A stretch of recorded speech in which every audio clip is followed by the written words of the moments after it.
Consegui. Café. Por enquanto eu vou testando lá em cima. Tá. Oi, pessoal, tudo bom? Bom dia. Estamos resolvendo alguns problemas técnicos aqui para ver se nós conseguimos colocar algumas pessoas no Zoom, tá?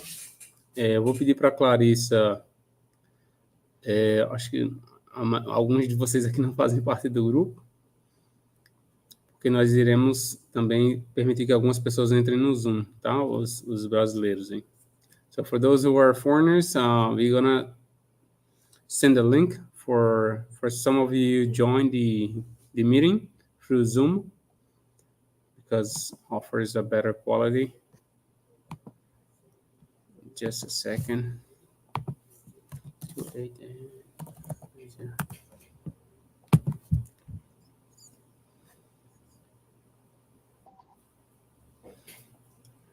Mm-hmm.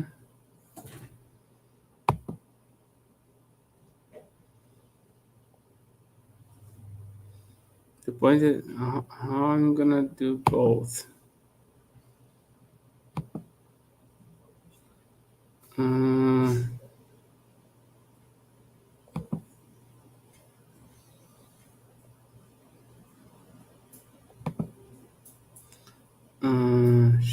Record. No, I cannot. See, I cannot live stream. See?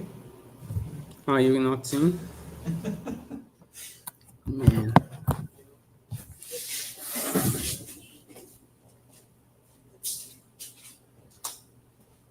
It's not working.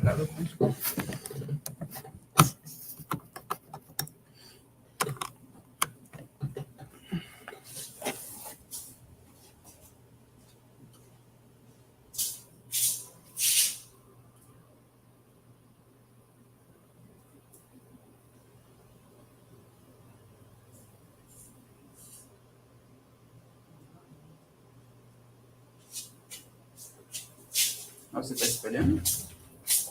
Não, mas não tá nem detectando a fonte.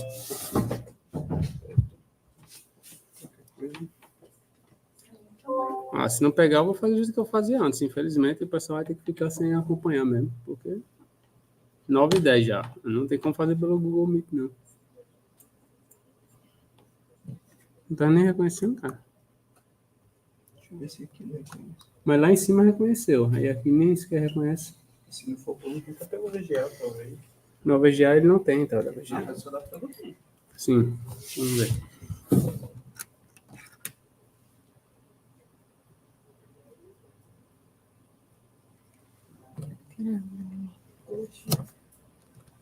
Agora foi. Porque eu saí da minha tela aqui. Não, esquece.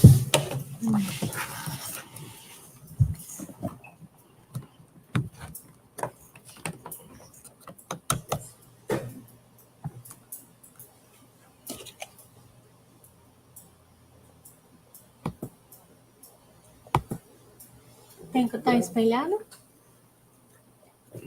Tá espelhado, é automático já.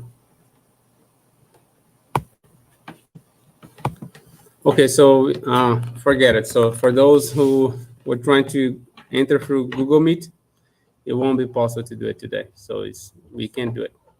So it will be like yesterday through Google, through YouTube, okay? So let me just turn on my webcam. Even my webcam is not working, man.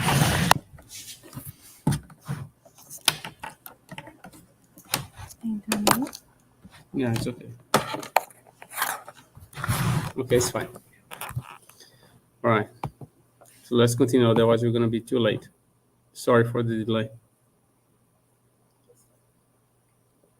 So let me pick up from where we left off yesterday. Sorry.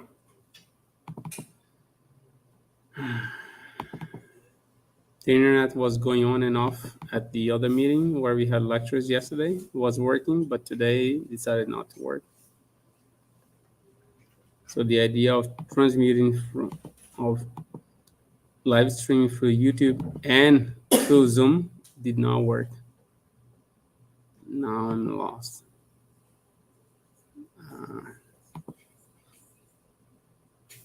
It's not. Man, I don't know. Hã?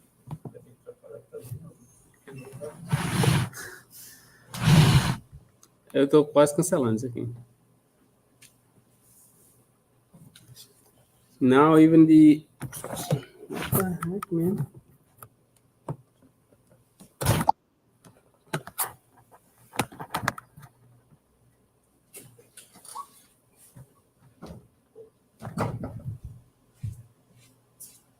Yeah, it's not working. So I'm trying to...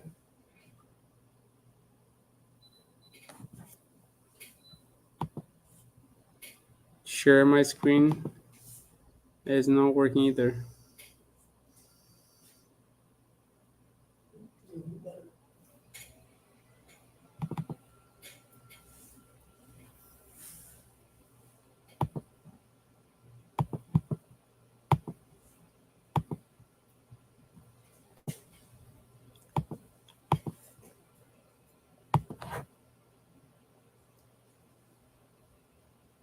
Hold on a second.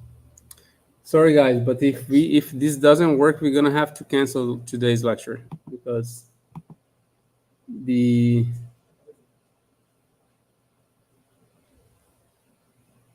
projector is not working, the internet is going on and off, and my adapter is also not working properly.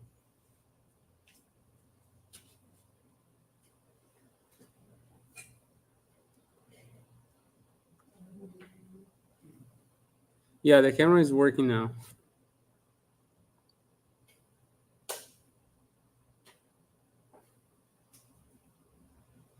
It's not recognizing the...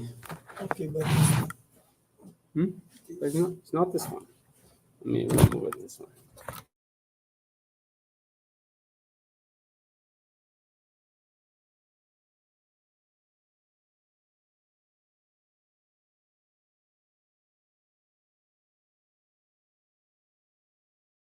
Não tem nada a ver com isso, não. Aqui foi. é sim, falei não. Alguma coisa aqui. Let's see. Agora esse aqui não tá pegando esse direito. Ou acho que agora volta. Volta a câmera. Entra aqui.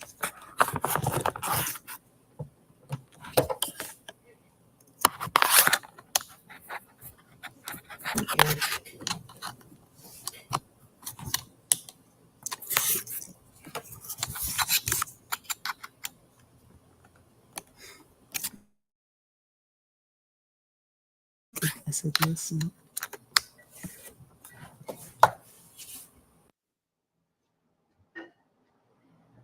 So let's see. Okay, better. All right. So I guess it's working now. So let me share my screen. So we've lost already 15 minutes.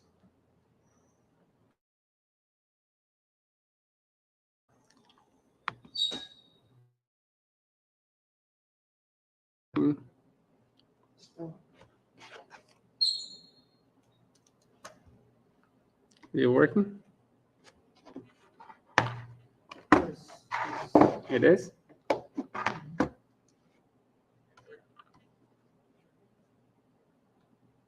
Hold on. All right. So let me...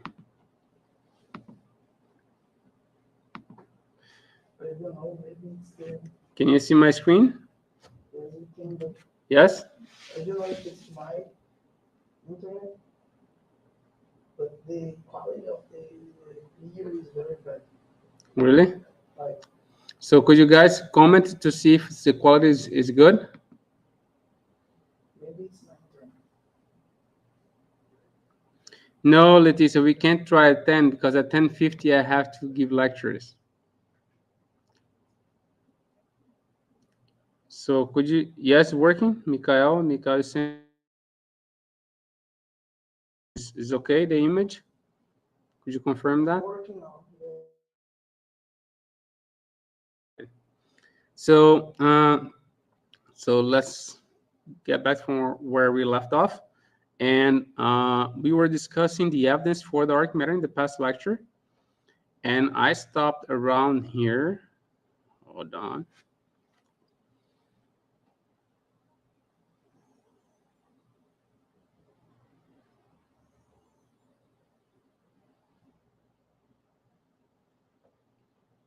Believe it or not, my journal, the one is freezing. It's unbelievable. See? It's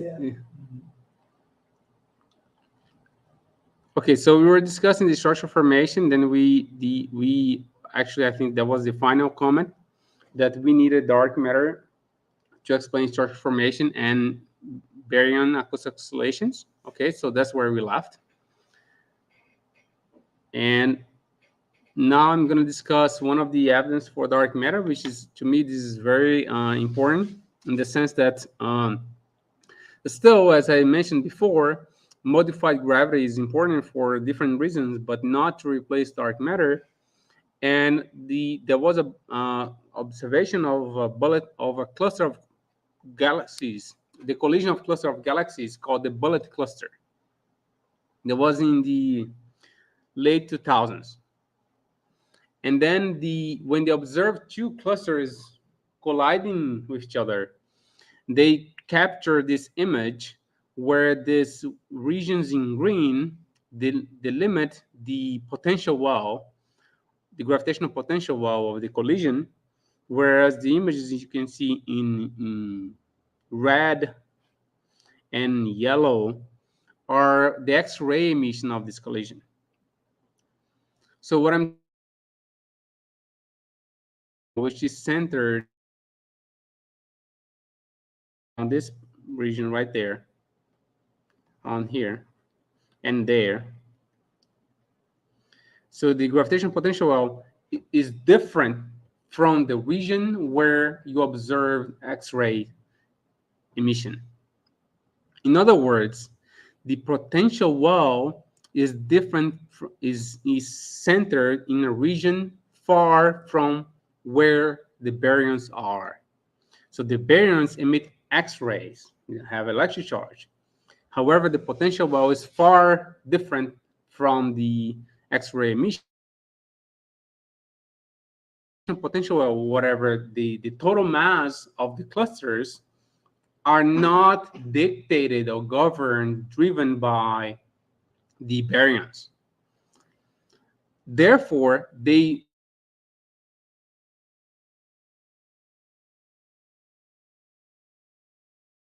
baryons at all explain the difference in the center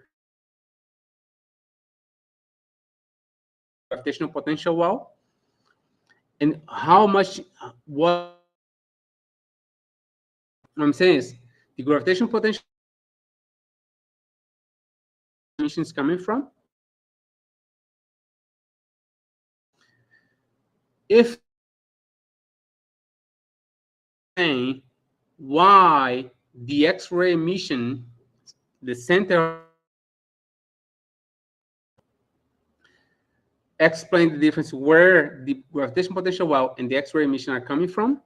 So they are different, very different. So one is here, the X-ray, and the gravitational potential well are one on the left and one on the right. Could modified gravity explain this? So that was the question they raised, and they excluded the modified theories at that time, called just MOND, at 7 sigma level. That was in the late 2000s.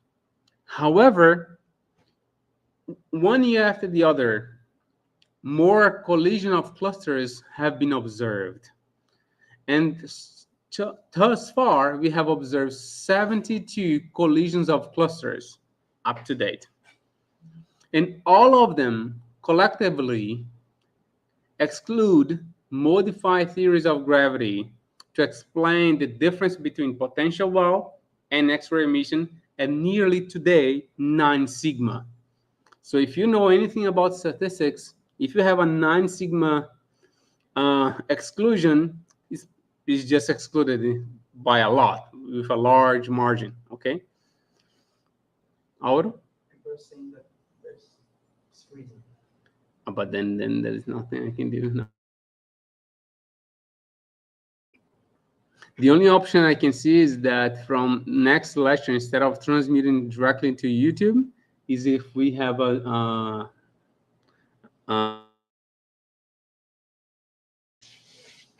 we have a group, the meeting on YouTube.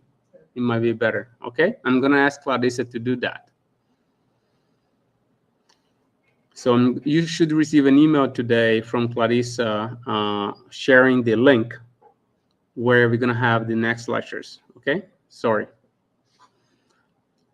Luckily, this lecture today I will not cover the most important aspects of dark matter, because the evidence for dark matter, you're gonna see lots of lectures covering that. Anyways, so besides excluding MOND, modified theories of gravity, to replace dark matter, the scattering cross-section divided by the mass of a given particle, which is given by this equation here below. So this self-interacting cross-section over the mass should obey this limit. Turn off the camera. If I turn off the camera, like the other time? But the other time, it didn't improve much, right? You're asking? Okay. I should turn off the camera. Hold on. My camera. Let me see. I cannot stop the mic.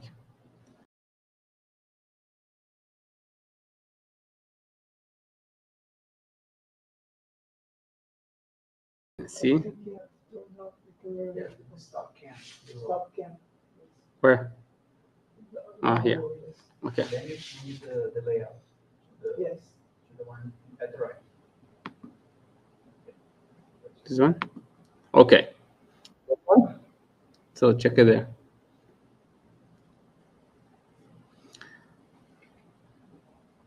Work. Right. So we have seen.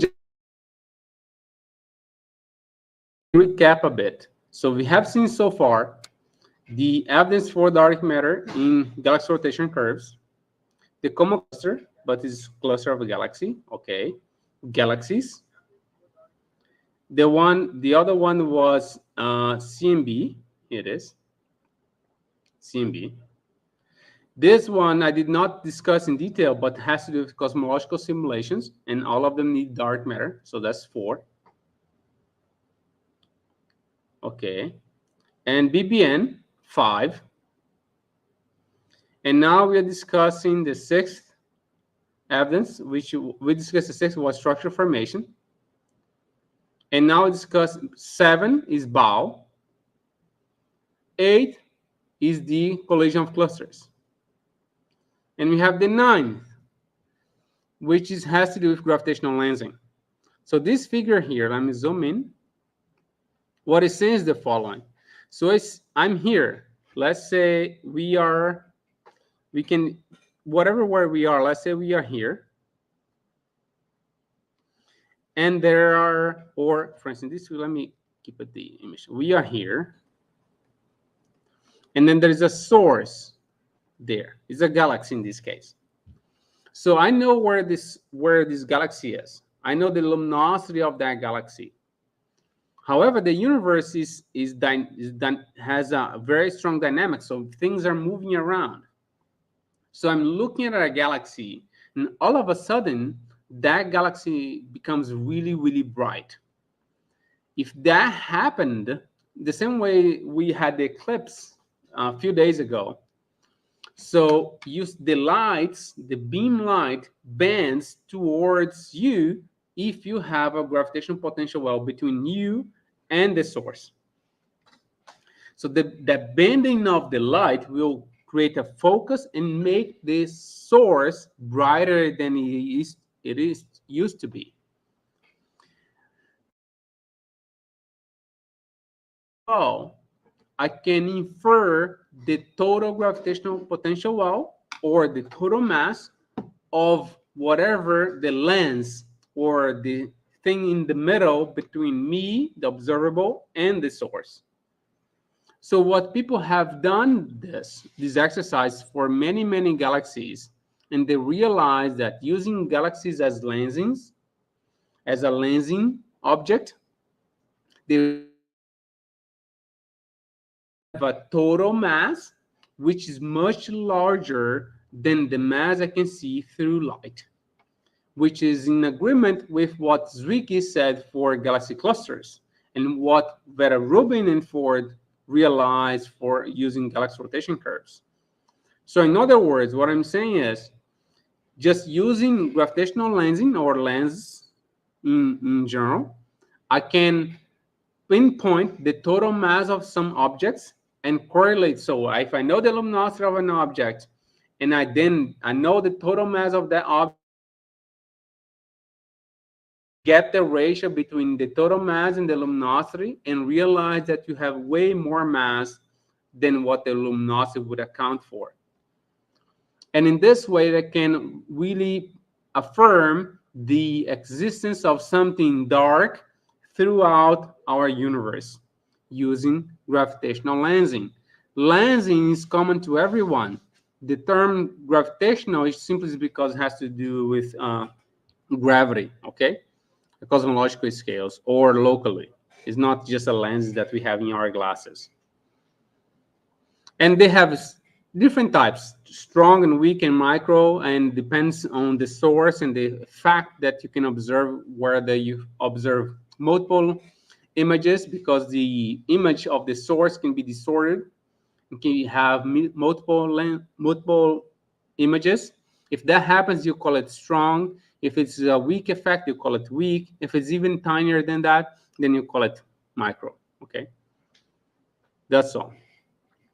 And all of them, so if you do this, do a statistical analysis, you can infer that the abundance of matter across the universe should be around 0.3, which is independent and in agreement with what CMB stated a long time ago, saying that total mass of the universe should be 0.3. And we've seen that towards the end of last lecture that omega baryons was around, the number we got, oops.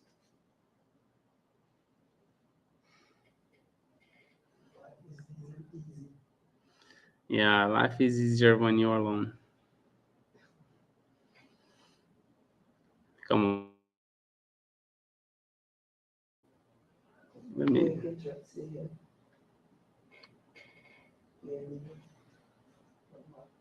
It was 0.02.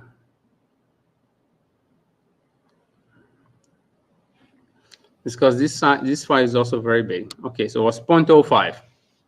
So as omega matter was 0.3 from lensing, and omega baryon is 0.05, therefore there's something that which is non-baryonic and should be dark, because I cannot see it through light. And notice that this number of omega m 0.3 can be inferred alone from BBN. Because when you combine CMB tell us what the baryometer or eta is. So knowing eta, I know omega matter from CMB and BBN alone. And then from lensing, I get the omega m should be also around 0.3. Therefore, very orthogonal type of measurements indicate the same amount of total matter in the universe. And as you know, the total matter is different, very, very different, much larger, actually, than the amount of baryons. Therefore, there should be a large amount of additional matter, which does not emit light, so I call it dark, and should be not baryonic, therefore I call it dark non-baryonic matter, or simply dark matter. Okay. So there, all right, so it's now behaving. So that was the end of my past lectures, just to say that the evidence for dark matter is across different times of the evolution of the universe and at very different cosmological scales. And there is, up to now, there is no theory capable of replacing dark matter, and it should be essentially non-baryonic, and is simply the most abundant form of matter in the universe. If you do the math, you're going to find that dark matter is about 85% of the total matter in the universe. So the 15% is about atoms, and 85% of the matter is dark matter. So it's very, very, very abundant. So that's what I had to say to conclude about the last lecture. So if you have any questions for now, please just ask. Could you just talk a little bit about this cosmic gravitation? So okay, Jacinto is asking me about the cosmic gravitation. See it sources very, very, very far away. Okay, thank you. So let's say very faint sources. So for instance, if I see a galaxy nearby, I have to look out for sources that will come between us, right? So it has to be something. Well, if you're nearby, let's say if you're a cluster of galaxy, the only thing that can be between you and me is a galaxy, right? Nothing else. But then if I see a source is very, very far away, then all the cluster of galaxies will act as lens. Okay. Because I'm pointing sources very far away. And then using the same effect, I find that the total matter should be 0.3. So even at galaxy scales or cluster of galaxy scales, you should have something which is mostly driven by dark matter. From CMB, it's let's say it's micro scale. From BBN, from bullet cluster, every scale is. And that's cosmological scale. For instance, bullet cluster is large scale. Yeah. And then you have CMB's cosmological scales because it's from at the horizon. It's kind of conformal. It's like a conformal theory, yes. At all scales. Yes. That's right. So are there any questions there? Could you check? Because I want to share something else.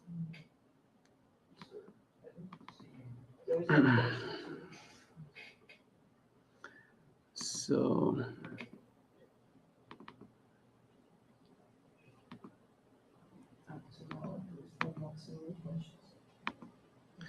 Okay, so let me zoom in. So let's go to the lecture 2. So the lecture 2, I think we'll make sure that everybody's on the same page. Cosmology and let's say thermodynamics. I'm going to say next. So let's go back. Hopefully you learned in statistical mechanics that if you have a relativistic gas, the number density of particles in a given gas follows this formula. This one right here. So let me zoom in. This one there in red. Okay? So that's the number density of particles. G is the degrees of freedom of that particle. Let's say if it's a photon, has 2 polarizations. If it's an electron, has 2 spins. So it's 2. So either one of the particles, if you have a Higgs, the Higgs boson would have how many degrees of freedom? The Higgs. 1. Okay, so depending on the particle you have G. G is just the number of degrees of freedom you have. E is the energy of that particle. Mu is the kinetic chemical potential. T is the temperature of that gas. I'm assuming it's in equilibrium, so everybody has the same temperature. Plus minus ones will dictate whether you have a Fermi-Dirac statistics or Bose-Einstein statistics. Okay, it's a relativistic gas. So therefore, the energy of the individual particles is E squared equal P squared plus M squared. So I'm taking C equal 1. And if it's relativistic, then E is roughly P. Okay, fine. And then I get this formula right here. What I did, I just rejected the mass term. I solve this integral. So if anyone doesn't know how to solve this integral, put in Mathematica and it's easy. But I know I have this calculation all done, but I don't need to show it to you because it's simple. You just have to replace some variables and that's it. And you're gonna get the error function, which is zeta 3, which is roughly 1.2, okay? So in other words, the number density of particles in a given gas for boson-Einstein statistics depends on t to the cube power, to the third power, and if it's Fermi-Dirac, the same, t to the third power. The only difference is that one comes with a g, the other comes with 3/4. That's the only difference. Therefore, I can write down the number density of particles in a compact notation, call it GF, G effective, where G effective takes the value of 1 for boson-Einstein and 3/4 for Fermi-Dirac statistics. Or I can write down like this: GF is G for boson-Einstein and 3/4 G for Fermi-Dirac statistics. Okay, and what about the energy density? Well, the energy density, you can do the same exercise. You're gonna find this energy density goes with some constant. G is the relativity, the number of degrees of freedom. T to the fourth power. Okay, and do the same thing. So it's just simple statistical mechanics. Okay, but you find one solution for boson-Einstein statistics and one solution for Fermi-Dirac statistics. And again, inspired by the other case, I can write now everything in a compact form, calling G star, where G star takes the value of just G for Fermi-Dirac and 7/8 for boson-Einstein. I think this is the opposite. This is wrong. There's a typo here. This is G, and that's 7/8. Okay. Takes the value of G for boson-Einstein, 7/8 G for Fermi-Dirac statistics. And then I rewrite G star like this. So where I, this index I, will run through all the bosons or all the fermions in the gas you have. So notice that the numbers of degrees of freedom for density grows with the temperature to the fourth, whereas the number of degrees of freedom for the number density here grows with t to the third power.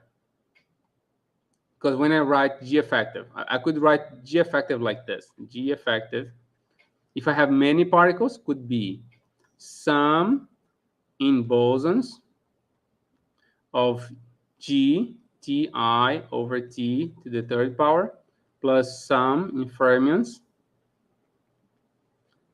3G over 4 Ti over T to the third power. Okay? Why? To be consistent with this solution. Okay? Just comes from the equation. But anyway, let's continue. What about the entropy? Well, the entropy, I just used the first law of thermodynamics, where you have the changing entropies related to the internal energy and the work you make, which is related, it's defined as is determined by the pressure and the elemental volume you have. Then I'm defining the entropy as the density entropy times the volume, the energy as the density energy times, apply the derivative, and I find at the end, well, so I'm going to give you these notes, okay? I'm going to share you the notes. I don't have to go through all this. Then you're going to find at the end that the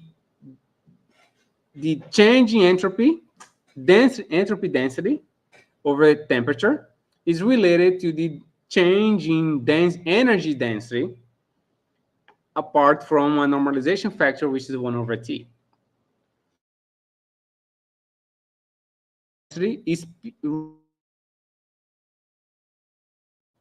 So in other words, look at this, the entropy density, the density and the pressure and the temperature, they are all united in one equation. So what happens is in a fluid, density rho and P pressure, they are related by related, whether they are matter or relativistic fields, they're related by some constant. Therefore, if rho and P are related, let's say that P is equal something, sigma, I don't know what is sigma, rho. In other words, sigma is a constant, equal 1 or 1/3. Therefore, knowing the density, I know the entropy. If I know the density, energy density of a given species, okay? So I'm going to use, you can use one of the Friedman equations. I'm going to show it later. Down below, where I derive explicitly this expression. You can rewrite that equation here, this, like this. Thermodynamics. And instead of using R as being the distance, I'm using the scale factor, which is actually saying how much the universe is expanding. You find that the entropy density times the scale factor to the third power should be a constant. So the entropy density is conserved throughout the expansion of the universe. And that is key to what we're going to discuss later. Okay, and then that's so I use the everything here, so I want to write this equation, the explicit form, but that's the key thing I want you to remember. As a to the third power is a constant. Here it is. That's the conclusion where we want to get. Which means that the entropy is conserved. Yeah, in a volume, right? Yes. Fine. In this case, we can do, for example, because this is for how can I say, for a volume, but it's not necessarily the entire volume in the universe. So we could have. No, I'm saying yes. I don't need to take any. I take the volume I want. Yes, okay. But is there some possibility to consider no conservation of entropy? Because in this case, we are working on the bath, right? Yes. So the very first premise I had one gas, and everybody had the same temperature. So we are in the okay. So the very first one. So I had N. It was one temperature only. Yes. But then I could divide this, saying each species could have TIs. They could have different temperatures. Yeah. Okay. And at some point, I'm going to assume that they are all eventually in thermal equilibrium, because I'm going to assume later on that the chemical potential is 0. I haven't assumed that yet, but I will assume that. But Okay. if I have, for example, a dark sector, there is another thermal bath, and there is then another temperature in the complete volume. Put it all together, it should also conserve the No. No. So I could, for example, do the model where the entropy is not conserved. Mm-hmm. So Jacinto just asked me whether not the case. That's not true, because there in some more complicated models you can have entropy is not conserved. Okay, but we will not discuss this now. But yes, later we will address this. Okay, so what I'm trying to say is, at the end of the day, that using thermodynamics in expanding universe, I find that the entropy density is related to the density. I just found here this formula right there. I showed. Okay. Then you can find that if you have a field or a species that exert no pressure, P equals 0. The pressure is equal to 0. So sigma is equal to 0. If that field is comprised of species that exert pressure, the equation of state that those species obey is P equal rho over 3. P equal rho over 3. Anyways, I plug in that P back here, and then I relate the entropy with the energy density. That's what I did right here. what I'm trying to, at the end of the day, is I find that the entropy density, or if it's P is equal to 0 for a matter field, the entropy density is just rho over T. The entropy for radiation is 4 rho over T. Okay? So one is rho over T. The other is 4 rho over T. So which one contributes most to the entropy? The one that which is rho over T or 4 rho over T? 4 rho over T. Therefore, just relativistic species contribute to the entropy density of the universe. I derived this using thermodynamics. Contribute to the energy, to the entropy of the universe. That's fantastic, okay? So non-relativistic particles will not contribute to the energy density, to the entropy density of the universe. They will contribute, but it's negligible.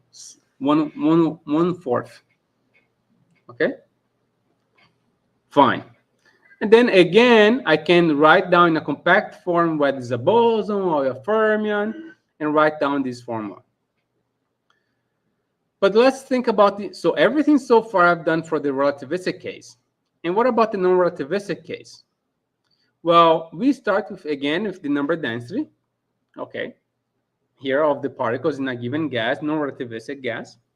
But the energy, instead of being equal momentum, I just get this very well-known formula that you're learning in relativity, okay, special relativity. Okay, I plug in that energy back here above.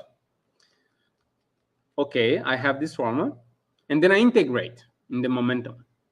This integral is very easy to do it because you have p squared. Once you integrate that, you get the number density of particles is proportional to this term. Look at this. So looking at this formula, I can conclude that this 2m pi T temperature, G is the degrees of freedom, mu is the chemical potential, m is the mass of the particle, T is the temperature of the particle. Therefore, if for some reason this non-relativistic gas is in chemical equilibrium, mu is equal to 0, the number density of particles is exponentially suppressed.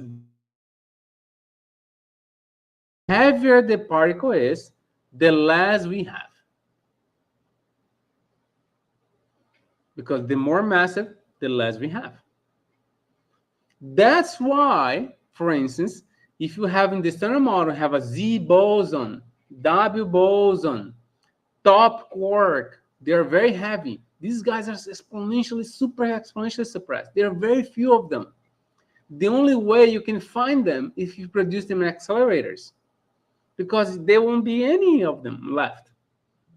There's nothing. You won't see a W boson coming from, okay, there's a W boson flying around. They're super exponentially suppressed. But light species, such as neutrinos, photons, but the photons will just be relativistic, so will not fall into this category, right? Because photons do not have mass and they're always relativistic. But neutrinos, non-relativistic neutrinos, they're today exponentially suppressed because they are non-relativistic today, and they do have mass, but not so much because the mass is very small. Okay, but compared to other species, they are way more abundant. That's why you expect to have a flux of cosmological neutrinos flying around compared to other particles because they're very light.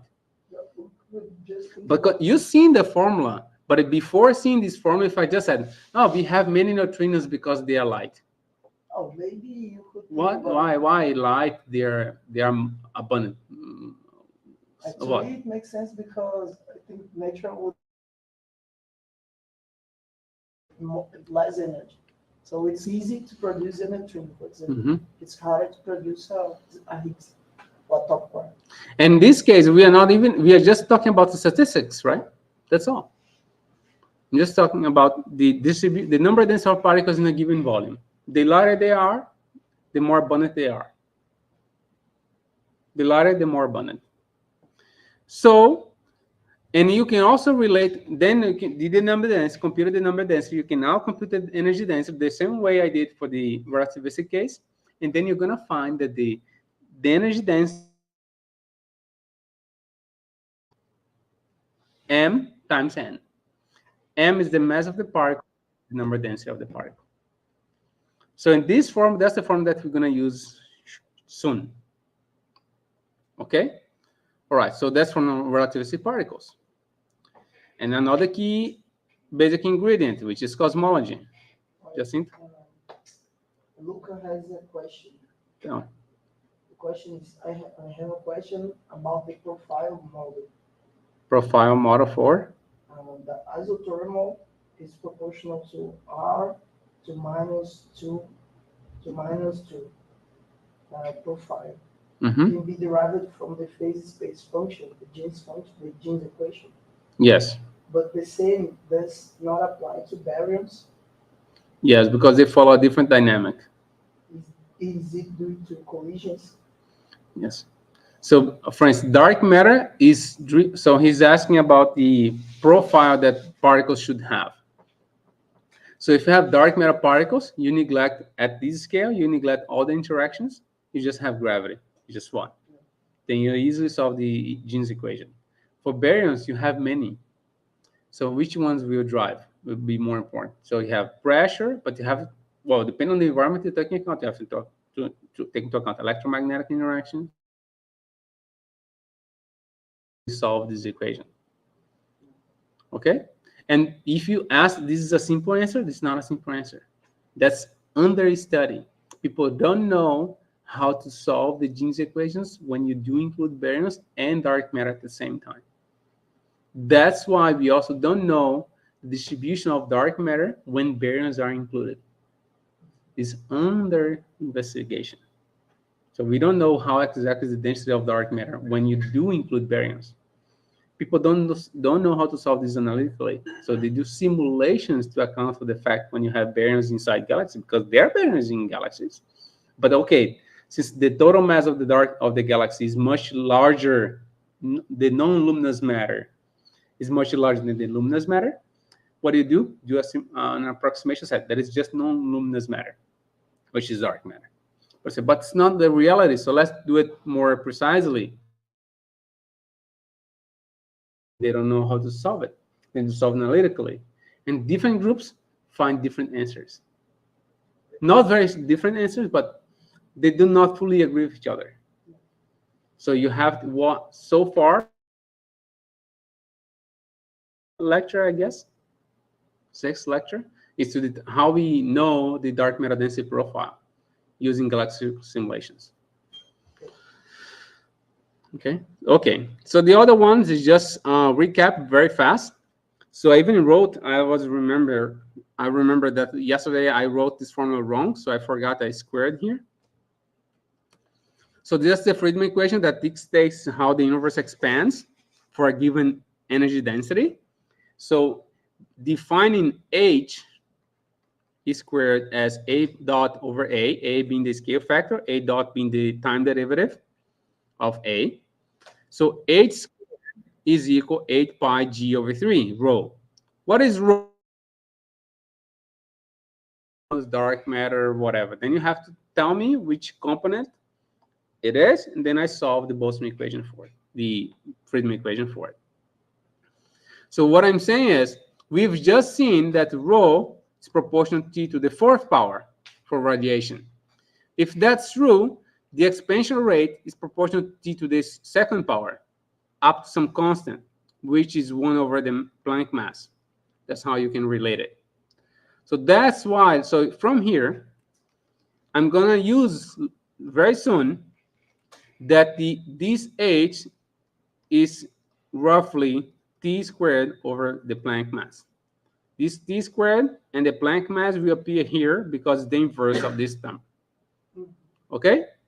So I'm going to use that the rho is T squared over the Planck mass.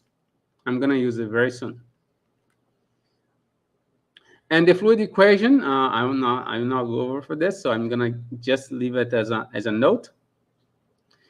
And now let's go to what really matters. So if I conclude this, just this part will be really interesting for today. So, Zach, could you bring me some water, please? You have a bottle or? No, just a cup. Okay, so let's discuss the evidence of hot relics. So the first time I saw this, I thought, as a student, I remember up to now is, wow, that's quite nice. So let's do the following. We have derived, okay, I derived and I showed to you how the number density looks like. And I showed to you how the entropy density looks like. We've seen this already. Okay, fine. I won't do any like weird mathematics here. Look at this. So defining the yield, Y, as number density divided by entropy, okay. The number density is N over S. I'm just plugging in the numbers for hot relics, so relativistic case.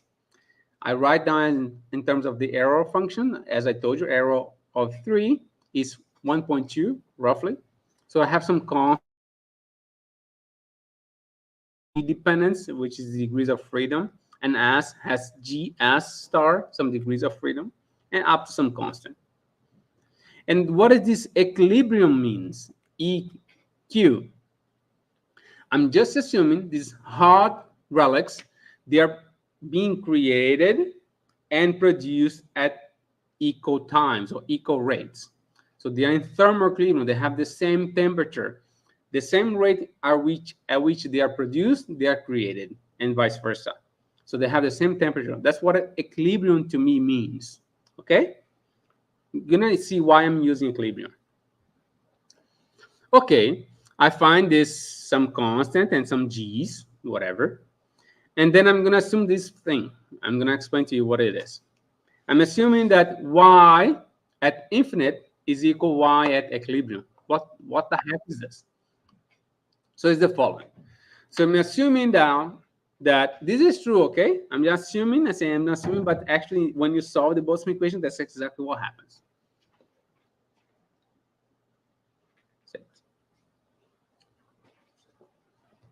So I'm producing particles and annihilating them and producing them, and vice versa. So they are in equilibrium, okay? What I'm stating with this equality is that the of the particles, the species, when that happens, this equilibrium happens, is the same that the number density, this ratio is the same that we have today. So I'm just assume that they were in equilibrium in the past, and I'm assuming they're still in equilibrium today. Okay? That's what I'm assuming. So that's, for instance, true for neutrinos for some time ago. Today, neutrinos are non-relativistic, so they are no longer in equilibrium, but up some point ago, they could be produced and back and forth. Let's try to understand. So let's say I have a neutrino of 1 MeV. So up, the universe is cooling down. I could always produce neutrinos, and neutrinos could always annihilate. So up to 1 MeV, the universe was in equilibrium, so neutrinos were in equilibrium up to 1 MeV. Below 1 MeV, neutrinos are no longer in equilibrium, and this equation would not be valid. Okay? Roughly. That's what I'm saying. So you can always produce them, you can always annihilate them. If that happens, I call it equilibrium. All right. So if this is true, then the number density, remember, I define yield, Y, as the number density. Number density is the entropy density times Y. Entropy density, I've just shown you, that's proportional to temperature to the third power, up to some constant. Minutes ago, that what drives not the non-relativistic. Assume that just photons and neutrinos contribute to the relativistic degrees of freedom. or to the entropy, which is basically true today, right? Today, there are basically neutrinos and photons. Neutrinos are today not relativistic, but I'm just doing an estimate here, okay? So I have, so the entropy density here, you depend on the photons and the neutrino temperature, both. However, I haven't shown you, but using the third power is a constant, you can relate the photon temperature to the neutrino temperature. Therefore, just knowing the photon temperature, I know the entropy of the universe today. Because this guy is not independent of this one. They are related up to some constant. Therefore, if I know the temperature of the photon today, I know the entropy density of the universe today. What is today is, we use this symbol not zero, as naught. So as naught is equal, the number density is equal as naught y infinite. So today, I could call it just a naught too. Well, I know the temperature of today, which is the CMB temperature. Planck told me what the CMB temperature is. So it depends on y. What is y? Well, y is here. That's the one. Depends on the degrees of freedom of GF and G star S. But what is the degrees of freedom? Relativistic degrees of freedom. So I'm going to say it's today, right? So what are the particles, which particles are relativistic today, according to my math? Neutrinos and photons. So photons have 2 degrees, and neutrinos, if they are like the standard model, just left-handed, they have 1, but you have 1 neutrino and 1 anti-neutrino in 3 generations, right?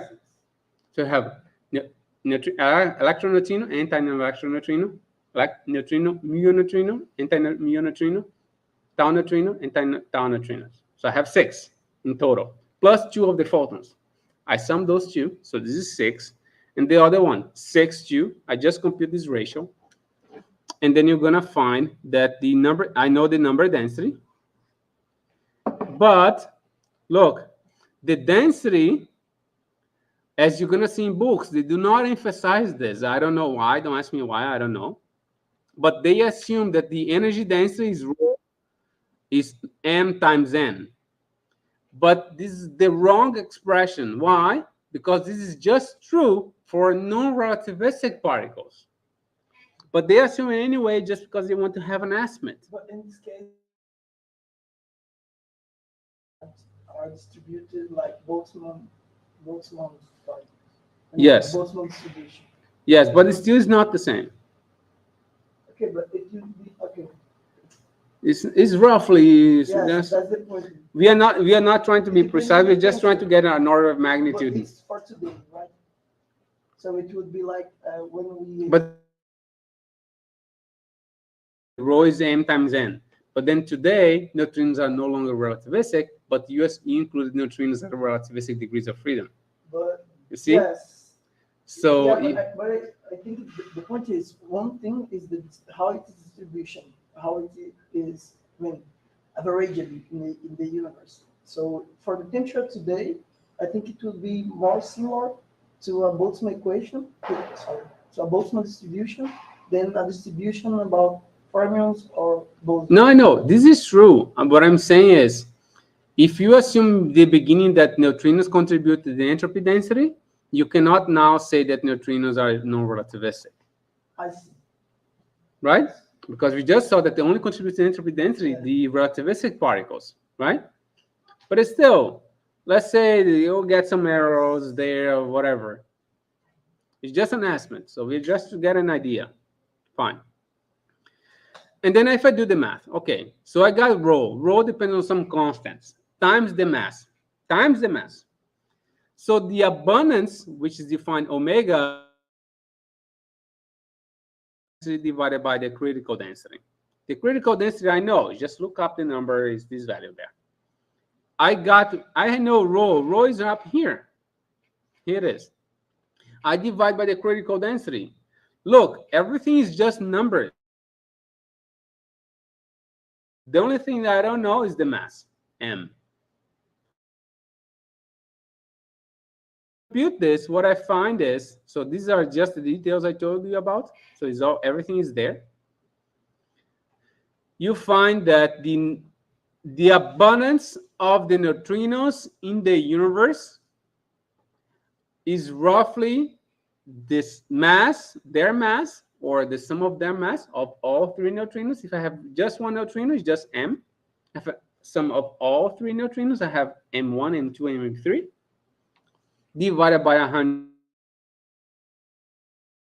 Look, I did not solve any Boltzmann equation. I just was plugging in some numbers, getting the degrees of freedom. That's it. Nothing else. Look, just like simple mathematical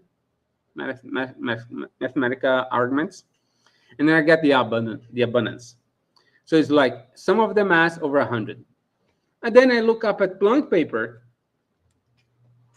Planck paper says that the sum of the neutrinos should be larger than 0.1 electron volt, which is the one here. I'm going to highlight here in blue. That's Planck. That's what Planck is telling us. Okay, W map the same. So abundance of neutrinos should be smaller than 10 to minus 3. Okay? What does it mean? It means is Planck also tell us, let's see if I can open now. Let me open Planck paper. That's this one.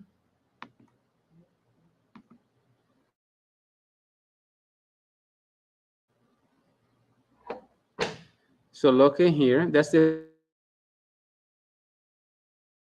result from Planck on the cosmological parameters. Okay. You're gonna see here. Here it is.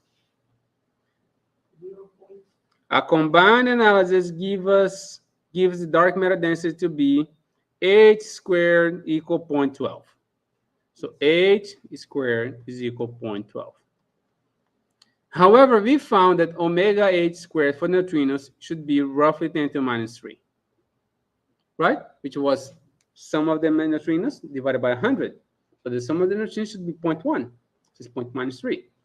So therefore, neutrinos or hot relics, if they were in equilibrium, they cannot be the dark matter of the universe, period.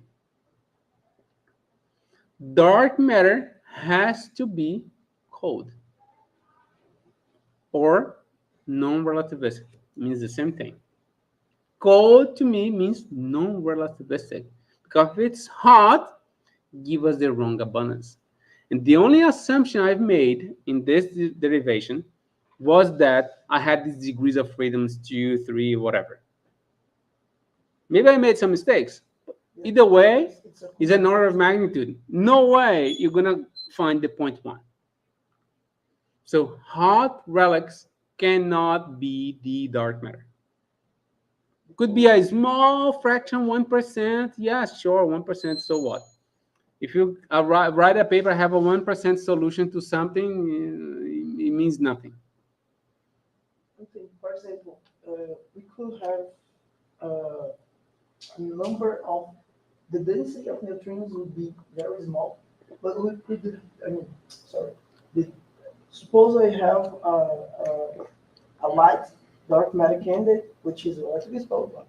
Its number density would be large, but its density would be small. No. So Jacinth is asking, for instance, if there are caveats to this conclusion. Yes. Basically. So yes, they are. Well, I've assumed thermal equilibrium. If you depart from thermal equilibrium, then it's a Pandora box. You can do whatever. Under thermal equilibrium assumption, that's it. Done. So the only way you can get out of this conclusion, it is if you depart from thermal equilibrium. But basically, what I mean is, like, we could have a light particle, not very weak number, but its density would be very small because of its free strain, for example. I mean, No, but all of them free stream. So that's Yeah, not but what, for instance, physics actions. will Actions be are very very light. light, but they're not in thermal equilibrium. So this analysis is not applied to actions. Okay? Is in equilibrium, cannot be dark matter. Okay? If it's is not in equilibrium, then yeah, sure, you compute the number, give me the mono, then I have to solve. But it's in thermal equilibrium, it's not a dark matter. Okay? And then just to show you something really important, because I won't have time to cover it today. I don't want to get like yesterday, find in the middle. Let me just remove stop sharing my screen, because I want to show it mine now, because I will stop for today. Let me go back to my screen. So what we're going to see tomorrow is that conversely to hot relics, cold relics could be the dark matter of the universe if they were in thermal equilibrium. So my premise is thermal equilibrium, 1. That's my premise, my very beginning. If I start at thermal equilibrium, hot relics cannot be the dark matter of the universe.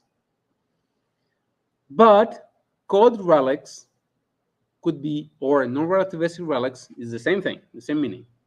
Non-relativistic particles can easily account for the whole 100% of the dark matter abundance of the universe. So hot relics are excluded. In the late, so just to recap a bit, so when we learned, well, you have to keep in mind that the error bars before WMAP era, which is the predecessor of Planck, the error bar for the abundance of dark matter was huge. So we had no idea if we had a large amount of dark matter. We had no idea. And then we said, okay, fine, then neutrinos could be easily dark matter. Why? Because neutrinos can account for this omega squared equal 10 to minus 3.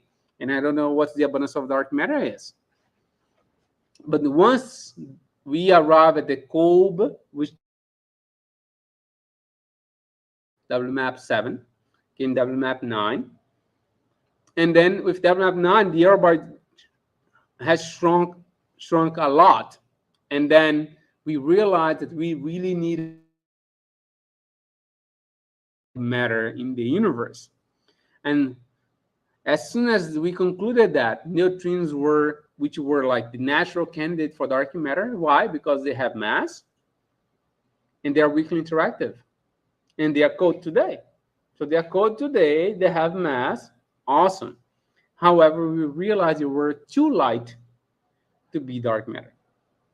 And then we realized that back then that, well, if dark matter happens to be elementary particle, it has to be something beyond the standard model particle physics.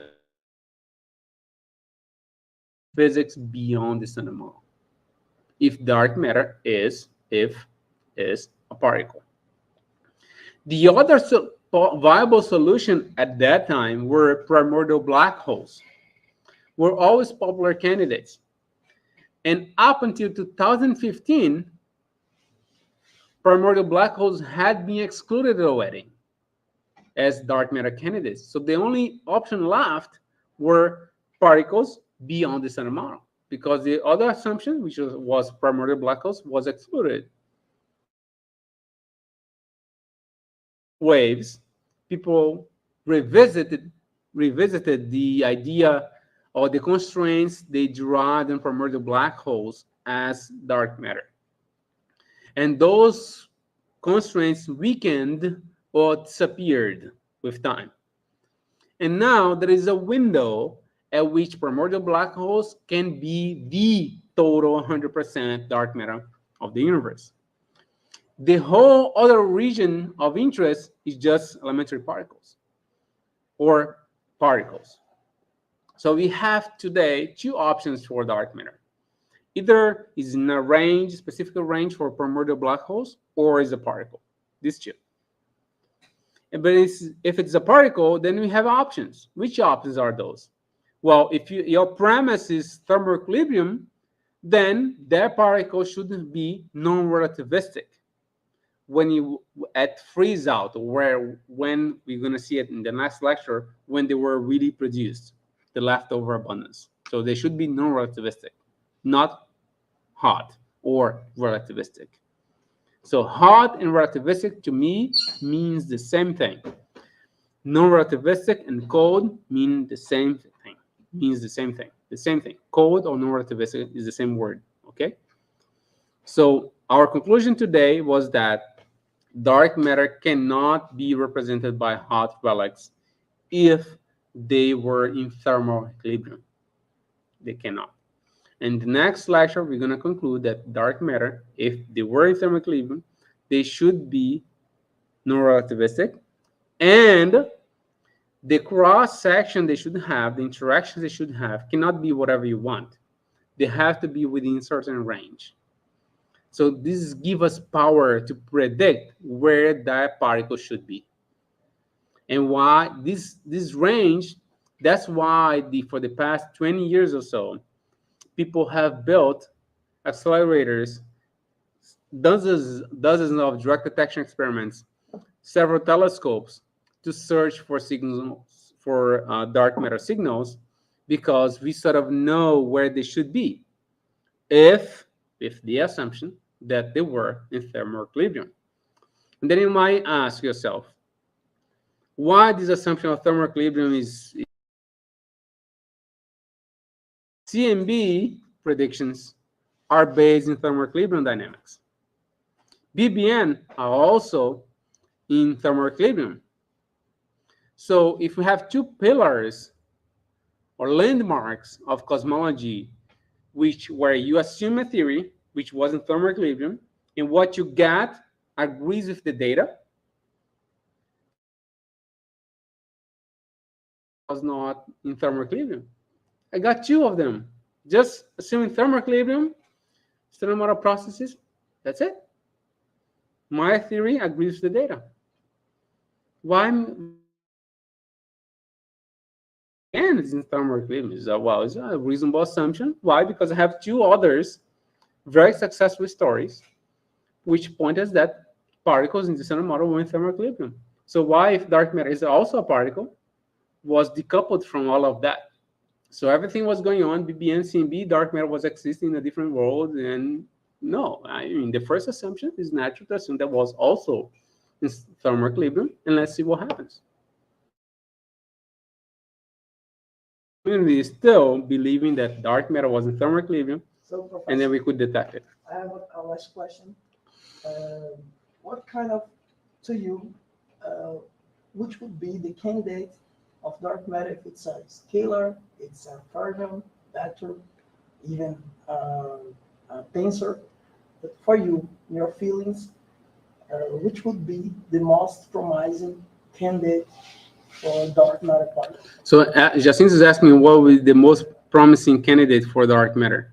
So I don't have any preference candidate. I preferred candidate. Well, what I say is I do like the idea of thermal equilibrium because it gives us the prediction, which I really like that. At the same time, it doesn't vanish the information before. Yeah, so I really like the idea of being thermal equilibrium. Sometimes saying to my mother, so I like to tell my mother that one day I made something important because I know where I was looking. And then in the US, I learned a joke, which was about the guy a blind guy in the street who's lost his key. Do you know this joke? No? None of you? So the guys here in the room don't know. So and then he was looking, or you can see the blind, or a person who was looking in a very dark street, looking for a key. Very dark. In this long street, so of many possibilities, there was just one lamp post. Just one. And a long street, many possibilities. And the guy was just looking for the key under the lamp post. And then someone comes by, hey, what are you doing there? I lost my key. Where? I don't know. But why are you looking there? Well, it's the only place where I can find. Yes. Yes, I know this. What are the chances of me finding a key in a long street where it's all dark? So you have to do it the first thing that seems reasonable. You should look for something where it's reasonable to be there, or where my chances of finding it are larger. I'm not saying it's the best. I'm saying the chances of finding it are the greatest, right? Of finding under the lamppost. So the same thing occurs for dark matter. It's more likely, it's easier to detect if it was in thermal equilibrium. You're not saying it's the best, you're just saying it's more likely. We have to Start from somewhere. But sometimes maybe we should climb the lump and then turn it to dark. One of a experimentalist friend of mine told me once, said, for now, when you're talking to experimentalists, it's like you're saying, like, you have to deliver something and you have a truck, but you have two roads to take, and you have to tell him which road is more likely to deliver that message to take. So I'm not asking you whether this one's full of bumps or no. It's which one most likely to succeed and reach at the final destination. Maybe it's not the the prettiest. I know which one have a higher chance of getting there. Is this one? Fine. I don't care if it's super plausible. It's the best solution, but it's more likely that I'll reach my destination if I go that road. If I don't do it, then I try to revisit my assumptions, my premises of thermal equilibrium. If I don't find it, then okay. Because when you depart from thermal equilibrium, your predictions change a lot. Then you cannot tell where to look. If I don't know where to look, people will not build an accelerator say, hey, build something that I have no idea where it is. I don't know which energy. I don't know if we're going to ever detect. And then sounds, okay, why am I going to do all this effort if you have no idea where I'm going to look? And that's the case of thermal assumption gives you. What thermal assumption gives you? Say, sort of the range of cross-section mass where you should find something. When you lose thermal equilibrium, you also lose the predictivity of your model. Yes. Okay? So Lucas says, I have a question about the profile model. Okay, he asked that. Is it due to collisions? Yes. Okay, he answered. Okay. Is there any further questions? Because I gotta leave.